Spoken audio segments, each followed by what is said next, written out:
আসসালামু আলাইকুম সবাইকে। আশা করি আপনারা অনেক ভালো আছেন, সুস্থ আছেন। আপনাদের সামনে সেই আগের দিনের মাদারীপুর লক্ষ্মীকুল বাজারের 17 নম্বর পর্বটি নিয়ে চলে আসলাম। মাদারীপুর লক্ষ্মীকুল বাজারের 17 নম্বর পর্বটি নিয়ে চলে আসলাম। আর আপনারা যারা 1 থেকে 16 নম্বর পর্ব পর্যন্ত শুনেননি, শুনে আসবেন। যারা সরাসরি 17 নম্বর পর্বটি শুনছেন, সরাসরি 17 নম্বর পর্ব শুনলে বুঝতে পারবেন না। তাই বলছি, 1 থেকে 16 নাম্বার পর্ব শোনার পরে তারপর না হয় 17 নাম্বার পর্বে আসবেন, তাহলে পুরো ঘটনাটা বুঝতে পারবেন। আবারও বলছি, 1 থেকে 16 নাম্বার পর্ব শোনার পরে তারপরে 17 নাম্বার পর্বটিতে আসবেন, তাহলে পুরো ঘটনাটা বুঝতে পারবেন। আর চলে যাব ঘটনায়, বেশি কথা বাড়াবো না। ঘটনায় যাওয়ার আগে আর একটা কথা বলি, ঘটনার শুরু থেকে শেষ হওয়া পর্যন্ত কোনো ভুল হলে ক্ষমার দৃষ্টিতে দেখবেন। ঘটনার শুরু থেকে শেষ হওয়া পর্যন্ত কোনো ভুল হলে ক্ষমার দৃষ্টিতে দেখবেন, আর কোনো ভুল হলে সেটাও ক্ষমার দৃষ্টিতে দেখবেন। আবারও বললাম, চলে যাব ঘটনায়, কথা বাড়াবো না। তখন আমি ওই নদী পার দিয়ে তখন আমি যেখানে থেকে নৌকাগুলো ছাড়ে সেখানে চলে আসি। ওইখান থেকেই নৌকায় উঠে আমি ওই আত্মীয় বাড়িতে গিয়েছিলাম। আমরা মা বাবাকে তো রেখেই চলে আসলাম। মাকে অনেক চেষ্টার পরেও বাঁচাতে পারিনি, অনেক কষ্ট করেছি মায়ের জন্য, তারপরেও তাকে বাঁচাইতে পারিনি আমি। তখন আমি চলে যাই বাড়ির দিকে রওনা দিই। ওই রাতেই, তখন বাজে রাত 1টা বাজে, তখন বাজে রাত 1টা।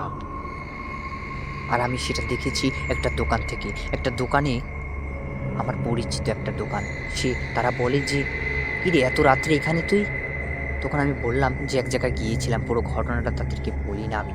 তখন তারা বলে যে এত রাত বললেন। আমি তখন বললাম যে এত রাত বললেন কেন? বলে যে এখন বাজে কটা জানিস? রাত 1:29 বাজতে চলেছে। 1:29 বাজতে চলেছে। বলে তাই? বললাম। তারপরে আমি ওই রাত 1টার দিকেই ওখান দিয়ে চলে আসলাম। সারাটা পথ ভালোভাবেই আসছিলাম, সারাটা পথ ভালোই এসেছি। এরপরে যখনই ওই পুকুরের পাড়ে আসার পরে আমার মনে পড়ল ওই মহিলাটার কথা। তখন আমি হাত দিলাম আমার গলায়, যে দেখি তাবিজটা আছে নাকি, কিন্তু তখন আমার তাবিজটা গলায় ছিল না। অত হুড়তাপ্পা, অত কষ্টের পরে তাবিজটা আমার গলায় আর ছিল না। বুঝতে পারছিলাম না যে এই তাবিজটা কোথায় পড়ে গিয়েছে। হয়তো মাঝ নদীতেই ফেলে চলে এসেছি। তাই এর কারণেই আমার ওই মহিলাটা ওখান থেকেই বলা শুরু করে যে, কী রে কোথায় যাচ্ছিস? মনে হয় ওই মহিলাটাই আমাকে বলেছে যে কী রে কোথায় চলে যাচ্ছিস নাকি এখন? ওই মহিলাটাই বলেছে হয়তো। তখন আমি বুঝতে পারছি না যে এখন এতটুকু পথ আমি কিভাবে যাব। আর এত রাত্রে যদি কারো বাড়িতে গিয়ে আমি ডাকাডাকি করি, হয়তো কেউ দরজাও নাও খুলতে পারে। হয়তো এলাকায় অনেকেই আমার চেনে, কিন্তু এত রাত্রে ডাকলে কেউ দরজা নাও খুলতে পারে। তখন আমি সিদ্ধান্ত নিলাম যে আমার নিজের বাসায় আমি নিজেই চলে যাই। তখন আমি চলে যাচ্ছিলাম বাসার দিকে। তখন যাইতে যাইতে আমি ওই পুকুর পাড় দিয়ে যাচ্ছিলাম। এরপরে আমি ওই পুকুর পাড়টা দিয়েই যাব বলে মনে করলাম। তখন আমি পুকুর পাড় দিয়েই যাওয়া শুরু করলাম, নিজের নিজের বলটা বিশ্বাস করে যাইতে শুরু করলাম। যাওয়ার জন্য প্রস্তুতি নিলাম যে আমি আজকে এখান দিয়ে যাবই। তখন আমি 1 পা 2 পা করে আগাচ্ছিলাম, আস্তে আস্তে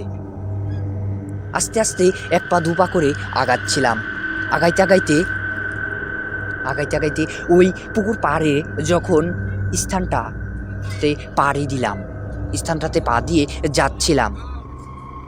এরপরে আমি তখন পুকুর পাড় দিয়ে যখন পুকুরের মাঝে আসি, মানে পুকুরের পাড় দিয়েই যাচ্ছিলাম, ওই পুকুরের মাঝে যখন সরাসরি মাছ মনে হচ্ছিল, এখন মাঝখানটায় আমি ওই রাস্তার মাঝখানটায় তখন আমি ওই পুকুর পাড় দিয়েই যাচ্ছিলাম। ভয় করছিল, নিজের কাছেই ভয় করছিল, কারণ একা একা অত রাত্রে আর আমার গলায় তাবিজ নাই। তখন ওই মহিলাটা আমার সামনে এসে দাঁড়ায়, বলে যে কোথায় গিয়েছিলে আজকে রাত, এত রাত্রে? বল, চল তোকে আমি আগিয়ে দিয়ে আসি, তোর বাড়ি অবধি ছেড়ে দিয়ে আসি। তখন আমি ভয় পাচ্ছিলাম, বললাম যে না না, আমাকে ছেড়ে দিতে হবে না, আমি একা যেতে পারবো। কারণ ওই মহিলাটা হয়তো আমাকে ওদিকে নিয়ে মেরেই ফেলতে পারে। তখন আমি মহিলাটাকে অনেকবার বললাম যে না না, আমি একাই যেতে পারবো, আমি একাই যেতে পারবো, আপনাকে আমার সাথে যাইতে হবে না। তখন সে বলে যে না, আমি আগে আগিয়ে দিয়ে আসি। তখন আমি অনেক অনুরোধের পরে তাও সে আমার সাথে যায়। কিন্তু আমার মনের মধ্যে অনেক ভয় করছিল, বুঝতে পারছি না যে তাকে আমি কিভাবে এখান থেকে তাড়িয়ে দেব। সে আমার কাছ থেকে যাইতে চাচ্ছে না, আমার সাথেই যাইতে চাচ্ছে, কিন্তু মানে আমার কাছ থেকে নয়, আমার সাথে যাইতে চাচ্ছে। বুঝতে পারছি না যে তাকে আমি এখান থেকে কিভাবে তাড়াবো আমার কাছ থেকে।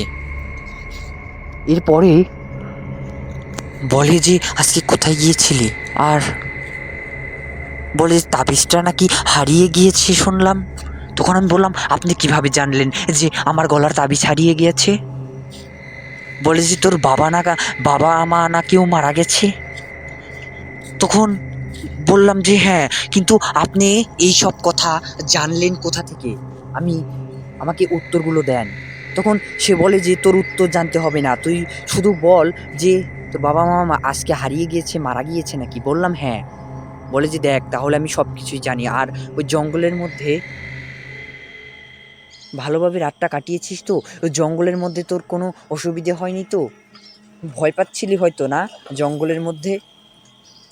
তখন আমি বললাম যে আপনি কিভাবে এত কথা জানেন, যে আমি কোথায় ছিলাম, জঙ্গলে ছিলাম না কোথায় ছিলাম? আপনি এত কথা কোথা থেকে জানলেন, আর কোথায় শুনলেন, কার কাছ থেকে?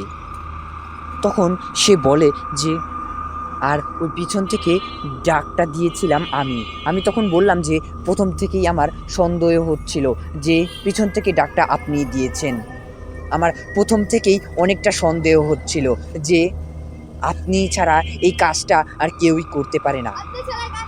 এরপরে এই এরপরে সেই মহিলাটা সব কিছু জানে। আমি বুঝতেও পারছিলাম যে এই মহিলাটাই, প্রথম থেকেই বুঝতে পারছিলাম যে এই মহিলাটা ছাড়া এটা কেউ হতে পারে না। তখন আমি তাকে বললাম যে আমি বুঝতে পারছিলাম আগে থেকেই যে আপনি ছাড়া এটা কেউ হতে পারে না। এরপরে বলে যে তুই ভাগ্যিস সেদিন আমার হাত থেকে বেঁচে গেছিস, তা নইলে আমি তোকে ওই দিন মেরেই ফেলতাম। তুই অনেকবার বেড়ে গিয়েছিস।